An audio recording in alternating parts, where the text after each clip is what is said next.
Hello everyone, আমি সঙ্গীতা। আর এই যে অষ্টমীর রাত, আমাদের এখানে দেখুন কতগুলো স্টল বসেছে। ওই স্টলে যা পাওয়া যায় ঘুগনি, বেগুনি এই সব। তো সুস্মিতা দিদা আগেই চলে এসেছে, আমাদের আসতে একটু লেট হয়েছে। আমাকে আবার ফোন করলো, আমি বললাম কোথায়, ওরা এই যে এসেই কিন্তু খাওয়া শুরু করেছে। এই যে সুস্মিতা দিদির ছোটো মেয়ে বেগুনি নিয়ে বসেছে, বেগুনি খেতে খুব ভালোবাসে। আর এদিকে আর একজন মোমো খাওয়া শুরু করেছে। আমার তো লুচি খেয়ে দুপুরের অবস্থাটা খারাপ, ওর জন্য আর খাওয়ার দিকে যাইনি, কিছুই ভালো লাগছে না। এদিকে আমাদের কিন্তু কালচারাল প্রোগ্রামও চালু হয়ে গেছে, নাচ, আবৃত্তি না, নাটক, গান এই সব হবে। আর এই সাথে উল্টোপাল্টা খাওয়া হচ্ছিল, আমি কিন্তু একটু কমই খেয়েছি। আর ওই প্রোগ্রাম দেখার শেষে কিন্তু এখানে ভোগের আয়োজন করা হয়েছে, মানে আমাদের খাওয়া দাওয়া। ওই যে বললাম দুপুরে 4টে লুচি খেয়েছি, তাতেই এত অস্বস্তি হচ্ছিল, গরমের জন্যই হয়তো। আর রাতে আবার এই খিচুড়ি প্রসাদ আমাকে আবার সুস্মিতা দিয়ে এনে দিল। আমি বলছি খাবো না, আমাকে বললো অল্প একটুখানি খা, দেখ ঠিক লাগবে। তারপরে এই অল্প করে একটু খিচুড়ি খাওয়া। আর এই যে সুস্মিতা দি খাচ্ছে আর বলছে, আমি বললাম কী কী খাচ্ছ একটু বলো।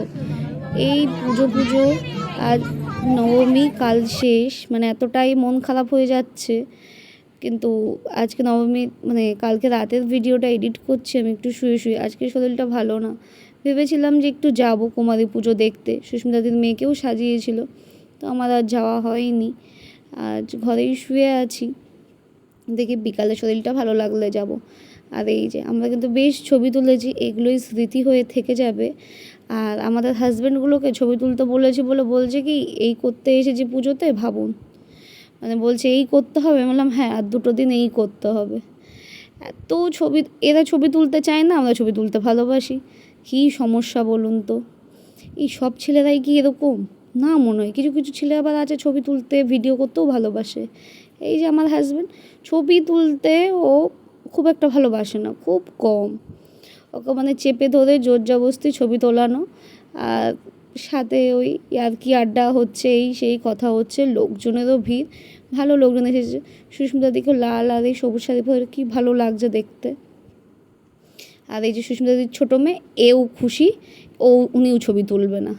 আমরা দুজন তো বক বক করে যাচ্ছি, গল্প করে যাচ্ছি, দিকে ছবি তুলছে। সত্যি কথা বলতে পুজোটা খুব ভালো কাটলো। আমাদের এখানে আর বেশি দিন নেই, পরের বছর থাকবো হয়তো অন্য কোথাও, জানি না পুজো কেমন কাটবে। আমার কিন্তু এই চণ্ডীগড়ের পুজোটা আমার খুবই ভালো লাগে, আমি বেশ ভালো এনজয় করি। আরও সত্যি কথা বলতে এখানে না এই যে খাওয়া দাওয়ার ব্যাপারটা আমার এটা বেশ পছন্দ, বিকজ মেয়েরা তো সব সময় ঘরে রান্না করে। আমার মনে হয় চাঁদারা একটু বেশি নিক, কিন্তু একটা খাওয়ার একটা অ্যারেঞ্জমেন্ট করলে কিন্তু ভালোই হয় সেখানে, মানে সেটা যে কোনো মণ্ডপেই হতে পারে। কেন রান্না করব, রেডি হব, দেন যাব, এই ব্যাপারটার থেকে আমার মতে যে চাঁদা একটু বেশি দেওয়া হোক, সেখানে খাওয়ার অ্যারেঞ্জমেন্টটা থাকুক, সেখানেই বসে থাকবো, ছবি তুলবো, গল্প করব, দিয়ে খাওয়া দাওয়াও হবে। যাই হোক, আজ এই অবধি, দেখা হচ্ছে নেক্সট ভিডিওতে, বাই।